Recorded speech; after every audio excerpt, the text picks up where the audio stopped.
أعوذ بالله من الشيطان الرجيم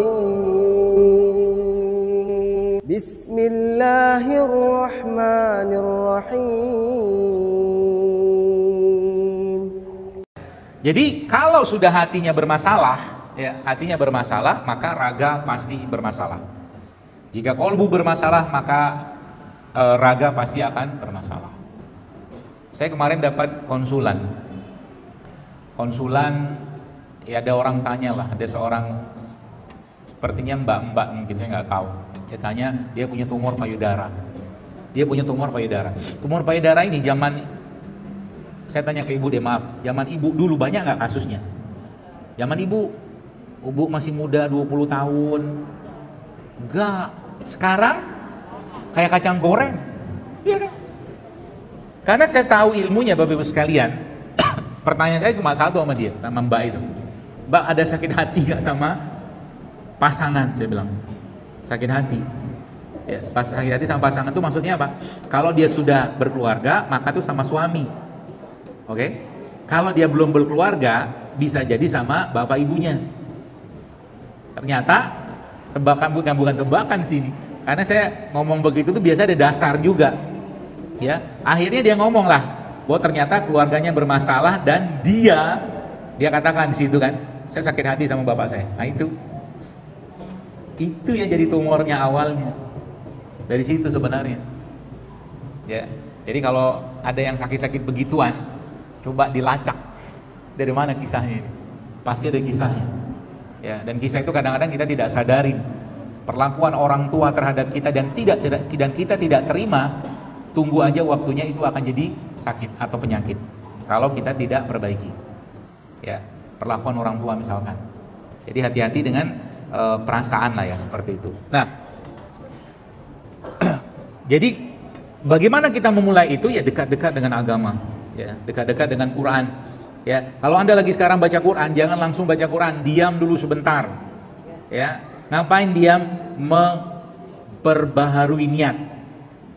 Ya, sebelum baca Quran, auzubillahi, sebelum baca itu Anda diam dulu. Ya Allah, aku baca Quran ini karena mengharap wajahmu, mengharap ridhomu, mengharap pahalamu. Sampaikan terus banyak mungkin niat dalam hati Anda ketika membaca Quran. Sebelum Anda baca itu, diam dulu. Ya, para salafus saleh mereka sebagian besar begitu. Ya, kalau mereka melakukan satu amal, sebanyak mungkin niatnya mereka bisa lakukan atau ucapkan dalam hati, mereka ucapkan. Ya, sampaikan. Contohnya begini. Ya Allah, aku membaca Quran ini karena mengharap surgamu. Ya Allah, aku membaca Quran ini karena mengharap ridhomu, pahalamu, ampunanmu. Ya Allah, aku membaca Quran ini semoga dengan aku memohon kepadamu, ya Allah, dalam hati aja. Semoga dari setiap huruf yang aku baca ini, ya Allah, Engkau hilangkan hasadku, Engkau hilangkan dendamku, Engkau hilangkan penyakit curigaku. Apa aja Anda mau ngomong di situ dalam hati. Ya Allah, semoga dengan aku membaca Quran ini, ya Allah, dari setiap huruf, keberkahan huruf yang aku baca ini, ya Allah, Engkau hilangkan penyakit fisikku. Boleh nggak? Boleh. Ya boleh. Ya Allah, semoga aku mohon kepadamu dengan bacaan Quranku ini, ya Allah, aku mohon hilangkanlah kecemasanku, hilangkanlah kecurigaanku. Semakin banyak, semakin bagus. Jadi nanti sebelum Anda baca Quran itu bisa jadi 10 menit diam dulu untuk menguatkan niat. Ya Allah, jika ada penyakit dalam tubuhku, ya Allah, maka hilangkanlah dengan keberkahan Al-Quran. Dokter, kok emang Quran bisa nyembuhin? Gitu pertanyaannya. Baik. Ini yang jadi masalah kita zaman sekarang. Kita itu karena sudah luar biasanya terikat dengan sesuatu yang sifatnya fisik, materi, maka semua itu dinilai dengan itu gitu loh. Ya, sadar tidak sadar dari rukun iman kita yang kita yakinin itu, coba lihat apa yang pernah kita lihat. Allah nggak pernah kita lihat loh. Rasulullah nggak pernah kita lihat. Hari akhir, ya, siksa kubur katakanlah. Di luar itu katakanlah, itu sebagian besar kita nggak pernah lihat atau nggak bisa lihat, tapi kita beriman, itulah iman. Makanya dalam Al-Quran, lihat bagaimana Allah menjelaskan tentang Al-Quran ini. Dalam Al-Quran, kata asyifa atau kata syifa itu Bapak Ibu sekalian, itu ada 4. Ya. 3-nya syifa dalam Al-Quran itu diwakili oleh Al-Quran. 3. Artinya berapa persen tuh? 90% ya? Boleh bilang gitu lah. Ya, jadi 3-nya syifa. Syifa itu apa? Penyembuh, bukan dawa. Dawa itu obat. Ya, syifa itu penyembuh. Ya, maka syifa itu diwakili oleh Al-Quran. Berarti apa? Allah menjanjikan kesembuhan melalui Al-Quran. Apakah Allah itu ingkar janji? Nggak mungkin. Maka tagih janji Allah dengan membaca Al-Quran. Itu contohnya. Lalu yang keduanya apa? Atau bukan yang selanjutnya apa? Yang nomor 1 itu kan madu.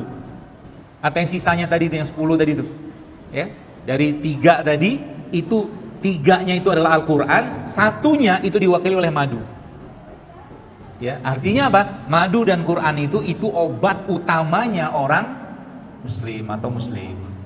Harusnya. Artinya apa? Ya minumlah tiap hari. Minum atau makan tiap hari. Artinya apa? Jangan lepas dari baca Quran tiap hari. Jangan lepas dari minum madu tiap hari. Misalnya kayak gitu. Ya. شكرتم لأزيدنكم ولئن كفرتم إن عذاب